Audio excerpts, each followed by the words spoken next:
Hello, I'm Dr. Sue Morter of Morter Institute, where we bridge science, spirit, and human possibility. Welcome to The Short Answer. I am thrilled to be with you here at my home with an amazing group of people. I wish I could show them to you that are gathering together for a level 3 to our coursework. So maybe they can just let you hear them.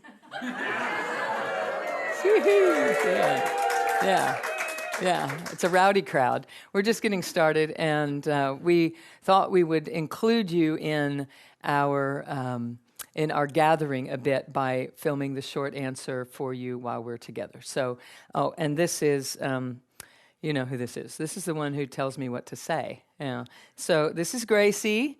Yeah, she's like, oh, yeah, hi. All right. So she's going to sit with us as long as she'll sit with us. When the energy gets cooking, she may or may not stick around, but she's stoned right now. Okay. So I wanted to talk to you, and how appropriate that she showed up for this conversation, but I wanted to talk to you in the short answer today about unconditional love. And we've just been gathering in a conversation here about unconditional love, and I wanted to make some distinctions. And so I thought I would include you in on these distinctions because they apply to us all.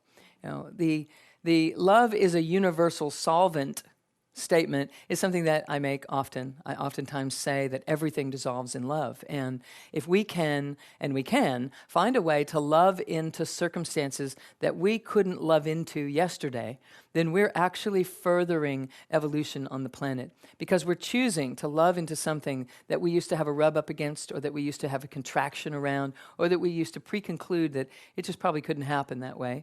Every moment that we're choosing to do that, and we're leaning into that kind of a disposition, the whole bandwidth of human consciousness shifts, because we grounded love. We brought love in. We revealed love out. We brought it in and we revealed it out in a manner like this. And so I want to speak to you about unconditional love, giving and receiving unconditional love. And there are some misnomers here that we get confused on. If I say, do you receive unconditional love? And your mind might go to the people in your life that love you. Do they love me unconditionally? Your mind might go to, was there ever someone in my life that loved me unconditionally? Does your mind kind of go like that when I say, do you receive unconditional love? So here's the thing, and I really want us to get this distinction. I really mean to say, do you receive love unconditionally? That's what it means. That's what unconditional love means. To receive unconditional love means I receive love unconditionally, okay?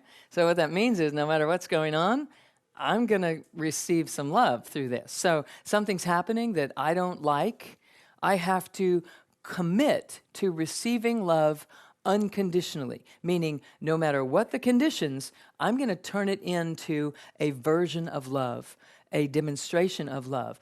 Perhaps it is a demonstration of divine love showing me my own magnificence. If someone is treating me in a way that doesn't seem loving, but I can choose to be receiving the vibrational frequency of love anyway, then I am developing the circuitry to receive love no matter what. So to receive unconditional love means there are no conditions in particular required for me to feel loved, for me to walk in the grace of love, to be feeling the sensation of being loved. And if I can cultivate that inside of my own life experience, then I don't have an expectation of you and how you need to treat me so that I can feel loved. Yeah, you get this? It's like a huge leap for people, because we think, well, I don't receive unconditional love. I mean, you know, my parents loved me, but they judged this, or they weren't there for that, or whatever. And, you know, my spouse loves me except for when I blah, blah, blah. And so, maybe my dog loves me unconditionally, but it's really even more so if there's food involved, right? So there are some perhaps even conditions in that situation. And so, Can I really say that I'm unconditionally loved? I don't know. This is how the protective personality speaks. It's how the personality speaks. Well, the soulful self is made of love, so it knows that the only thing that's ever happening is love. And if we're attached to the mind, then we're not receiving love unconditionally. If we're associated, if our identity is associated with the soulful self, the essential self, then we're sitting in love. We're breathing love. We are constantly in the receptivity of love and the exchange. And so just think about that for a bit, okay? That's a biggie. Now let's take the conversation to giving unconditional love. Do I love unconditionally? So does that mean, it's kind of easier to wrap our minds around this one. Do I love unconditionally? Do I love you no matter what you're doing?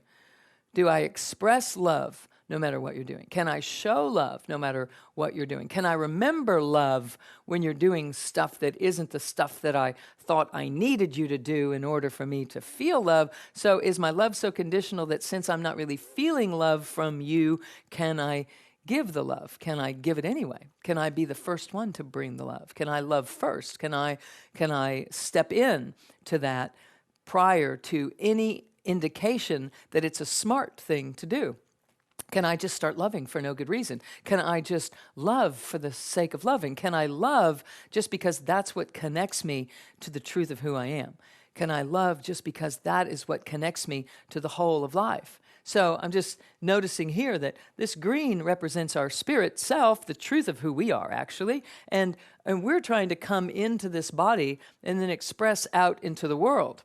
And when we judge, when we have a fear, we harbor some situation, we harbor a conclusion that we've drawn somewhere along the way, then we hit upon that and we bounce back out. We never get all the way in if we are carrying this unresolvedness from the past or from some fear of the future, etc. So unconditional love becomes really tricky if this kind of stuff is in the mix. So, of course, that's what we're teaching in the Energy Codes coursework, is how to eliminate this, to dissolve this in love, in fact, so that it's no longer interfering with our ability to completely come into the body and experience this loving life that is intended for us. So to love unconditionally means there are no particular conditions required for me to be in the loving vibration, to dial into the frequency of love, to just feel love. And to receive love unconditionally means there are no particular circumstances needed for me to receive love. There are no particular circumstances required for me to give love. Now I'm living as an unconditional loving individual. You follow? So it isn't a matter of finding the right person that can love you unconditionally, because they're in the same boat you are. They're looking for somebody to show them how to do that, right? So we have to begin to build the circuits to know ourselves as love, and to freely allow everything that happens in our lives to be contributing to our ability to express as the truth of who we are, to find a deeper version of the truth of who we are, to find a more magnificent version of the truth of who we are, and allow that to be what is inhabiting this space that we call I am. So hopefully that gives you a little something to contemplate until we meet again, and hopefully it allows you to reframe something along the lines of unconditionality. And if so, then you'll be experiencing yourself as breathing more deeply in your body. If so, you'll find yourself allowing a flow of energy to flow through you. You'll be experiencing yourself as dropping in and expanding and releasing the confines that the thinking mind is always creating, and just staying in the body with no corral needed, no barrier of protection required in order for you to feel whole and safe. That you're constantly just flowing and streaming this feeling of generosity, and a feeling of presence, and a feeling of full capacity, completely equipped for everything that comes by. Not having to need to know ahead of time, but knowing that you are completely made of the solution. And as the moment presents itself, you have what it takes to meet that and actually extend it and exceed it and grow it and birth it into something magnificent, just because your loving presence is here. That's all that's required, and that's what life is intended to be. So the invitation is, let's explore this month what it means to receive love unconditionally and to give love unconditionally. And in that way, we will further know ourselves and each other as one. So, blessings to you all. And know that on the place just beneath where you're watching, somewhere on your screen, you'll see a button if you want to join us for the masterclass and you're not currently a gold member. To be able to do that, you can plug in there and absolutely be able to connect in to receive the masterclass every month. So, that's what we're here for. Hello to you all around the world. It is such a joy and a pleasure to spend this time with you. And next time we'll have you meet Sophie, little Gracie's sister. So much love to you. Unconditionally, Dr. Sue. Bye-bye. Namaste.